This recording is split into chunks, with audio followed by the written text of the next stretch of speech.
Wakil Ketua Majelis Syuro Partai Keadilan Sejahtera Muhammad Sohibul Iman diusung menjadi calon gubernur daerah khusus Jakarta oleh partainya. Apakah ini upaya untuk PKS menaikkan tawaran politik partai terhadap siapapun yang tertarik berkoalisi dengan PKS?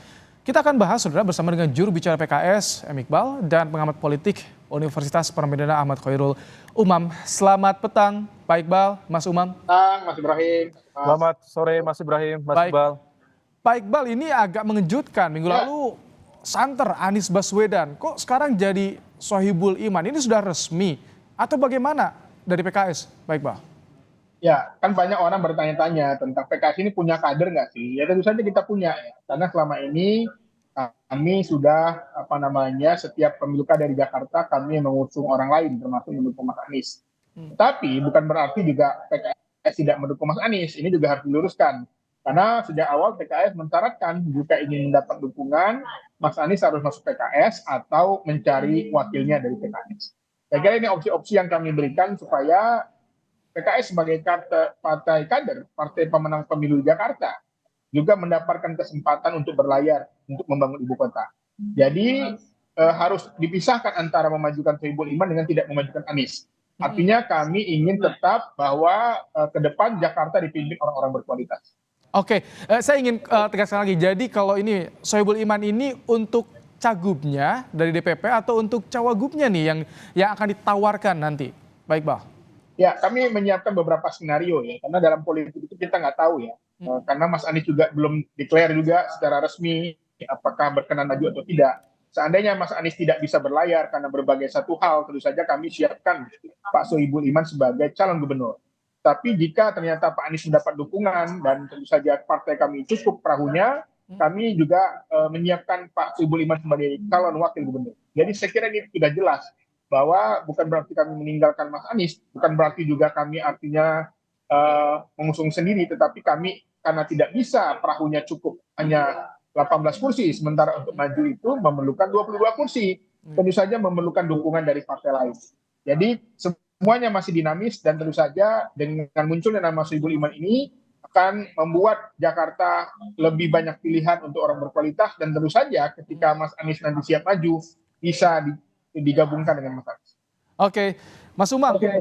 Ini tampak ada sikap dari PKS nih. Ada dua opsi juga yang ditawarkan. Bagaimana Anda melihat sikap dari PKS ini? Mas Ibrahim, PKS tampaknya mencoba untuk bermain cantik. Karena pada satu sisi tentu tidak ingin kehilangan basis kekuatan yang per hari ini menunjukkan tingkat kepercayaan diri yang tinggi PKS di level Jakarta. Dalam rentang sejarah kelahiran PKS, baru kali ini PKS kemudian menjadi jawara dalam konteks pileg di DKI Jakarta. Maka sebenarnya cukup wajar kalau misalnya kemudian PKS call-nya cukup tinggi. Meskipun mengusung Muhammad Sohibul Iman, Pak MSI kali ini, bukan berarti kemudian menjadi harga mati untuk meletakkan representasi PKS sebagai posisi calon gubernur. Tampaknya ini tetap menjadi sebuah kartu politik yang membuka bagi ruang kompromi dan negosiasi, karena memang per kali ini juga PKS tidak memiliki golden ticket. Oleh karena itu ini dalam konteks pola relasi dengan lingkaran Anies Baswedan masih tetap membuka ruang untuk kerjasama. Misalnya dengan komposisi Anies Sohibul Iman, tentu hal itu memungkinkan terjadi karena bagaimanapun juga PKS memiliki 18 kursi, angka yang cukup besar dan layak untuk dipertimbangkan sebagai representasi cawagup. Tetapi di saat yang sama tentu Anies harus bisa mengamankan basis kekuatan di luar PKS untuk memberikan dukungan kepada dirinya, terutama dari partai-partai di koalisi perubahan, yaitu Nasdem dan juga PKB. Dan terlebih, ada satu partikel yang tampaknya harus dihitung secara serius. Salah satunya adalah PDIP, yang per hari ini masih agak gampang dalam bersikap. Di satu sisi dia berhadapan-hadapan dengan kekuatan pemenang di pemilu 2024 yang lalu. Ada gap komunikasi yang cukup signifikan dengan lingkaran Pak Jokowi, dengan pemenang Prabowo Gibran. Tetapi kemudian ketika mau menyeberang yang sama, let's say ke lingkaran Mas Anies, juga ada pertimbangan terkait dengan gap ideologis dan resistensi yang lain.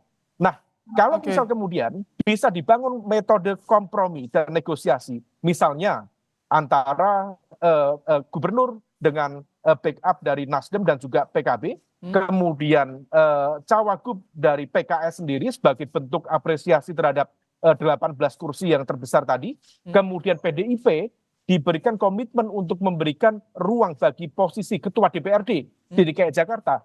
Barangkali itu bisa menjadi sebuah ruang kompromi yang kemudian bisa menyatukan elemen-elemen kekuatan yang cukup signifikan tersebut. Mas Umam, kalau untuk di Pilgub Jakarta bagi PKS ada pengaruh nggak tawaran untuk gabung ke pemerintahan dengan mengusung Anies? Itu bakal ada pengaruhnya tidak bagi PKS menurut Anda, Mas Umam? Amat sangat berpengaruh. Oleh karena itu, ketika kemudian PKS sudah menentukan kartu politiknya, maka ini harus direspon secara cepat. Baik dari sisi lingkaran Anies Baswedan maupun dari sisi Koalisi Indonesia Maju. Karena kalau misal kemudian tidak cepat, ini akan berebut untuk saling menyambar. Dalam satu sisi, kalau misal kemudian dipegang oleh Anies Baswedan, maka berpotensi akan melahirkan sebuah kekuatan yang cukup masif. Dan kalau misal kemudian potensi kemenangannya terbuka, maka akan terbentuk kekuatan di level Jakarta yang berpotensi menjadi ancaman sekaligus rival politik bagi pemerintahan baru nanti di bawah kekuasaan Prabowo Gibran. Nah, di saat yang sama, ketika kemudian PKS menunjukkan kartunya, maka Kim sendiri harus menunjukkan ruang negosiasi dan kompromi yang juga cepat. Nah, kemarin informasi dari PKS, konon kabarnya ada tawaran dari Kim. Nah, seberapa serius tawaran itu? Dan tampaknya PKS sendiri sudah menunggu-nunggu. Kalau misal kemudian ada tawaran untuk posisi cawagup, Pak Sohibul Iman, kemudian cagupnya dari Kim, maka kemudian itu bisa menjadi sebuah celah masuk untuk masuk di pemerintahan Prabowo Gibran ke depan. Baik, Bang. Jadi betul, ini Mbak Gayung bersambut menyambut tawaran dari Kim. Cawagupnya bisa dipertimbangkan dari PKS. Apakah nama Sohibul Iman ini yang akan dimajukan oleh PKS? Ya, saya kira tidak sejauh itu juga, karena kami memutuskan ini kan berdasarkan pertimbangan daripada kita menunggu-nunggu, karena Pak Anies juga belum mendapatkan perahu, kita juga perahunya nggak cukup. Tidak salahnya kalau kami juga memunculkan tokoh partai kami, senior kami, ideolog kami, yang tentu saja ini juga berharap bisa bersinergi ke depan.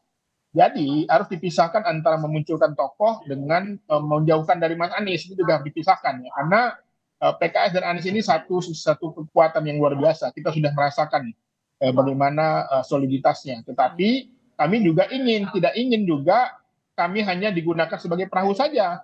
Kami juga sebagai partai politik ingin kadernya juga mendapat kesempatan untuk berlayar. Saya kira kalau terjadi Anies Sohibul, saya kira itu jalan tengah yang terbaik. Oke, kalau Anies Sohibul, Mas Umam, bagaimana Anda kalau misalkan melihat kan basis dukungannya sama nih, Anies Baswedan dan juga PKS? Ya, kalau dari sisi ketokohan, rasa-rasanya memang memiliki komunikasi interpersonal yang cukup kuat. Ada political chemistry yang cukup kuat. Mas Anies itu adalah mantan rektor Universitas Paramadina. Pak Sohibul Iman juga mantan rektor Universitas Paramadina. Ada ruang komunikasi yang cukup intens. Tapi dengan parpol lainnya bagaimana? Karena kan PKS tidak bisa sendiri. Nah, kalau misal kemudian PKS sudah mengunci call-nya yang cukup tinggi dengan posisi sebagai cawagup, maka sudah menjadi tugas dan kewajiban sebagai cagup untuk memastikan mendapatkan dukungan yang lain, terutama dari partai-partai yang selama ini memiliki political chemistry yang kuat. Dalam konteks ini, tugas Anies Baswedan adalah mengamankan posisi Nasdem dan juga PKB untuk betul-betul istiqomah memberikan dukungan kepada dirinya dalam konteks pilkada. Meskipun dalam konteks itu ada tantangan yang harus diantisipasi karena besar kemungkinan pemerintahan baru di bawah kepemimpinan Prabowo Gibran tidak akan memberikan ruang begitu saja kepada potential challenger. Maka bisa saja Prabowo Gibran akan menggunakan hak vetonya dalam ruang negosiasi dengan Nasdem dan juga PKB dalam konteks pemerintahan baru. Apakah akan memberikan dukungan kepada Anies Baswedan atau tidak? Karena impact-nya ini akan jangka panjang dalam konteks 2029 yang akan datang. Jadi PKS bagaimana komunikasinya dengan PKB, dengan Nasdem untuk bisa mengamankan di barang di Jakarta ini, Pak Iqbal, untuk meyakinkan bisa saya kira Sohibul Iman? Sudah ditangkap ya. Tadi barusan saya dapat dari media online kalau PKB setuju tuh kalau wakilnya Sohibul Iman, asal jangan PKS, Anies masuk PKS katanya. Ya, lebih berat, lebih tidak setuju Anies masuk kader ya? Iya, saya kira banyak orang yang berharap begitu karena Anies ini milik bersama. Ya. Kita tidak ingin juga Mas Anies ini seperti ada calon lain nanti maju gubernur dari partai A, nanti yang presiden partai B pindah-pindah ya. Tapi ingin memang ke depan sinergi kerjasama ini berjalan dengan baik, tetapi kami juga punya hak ya, punya keinginan untuk bagaimana kader PKS ini juga diberi kesempatan untuk bisa maju di Jakarta.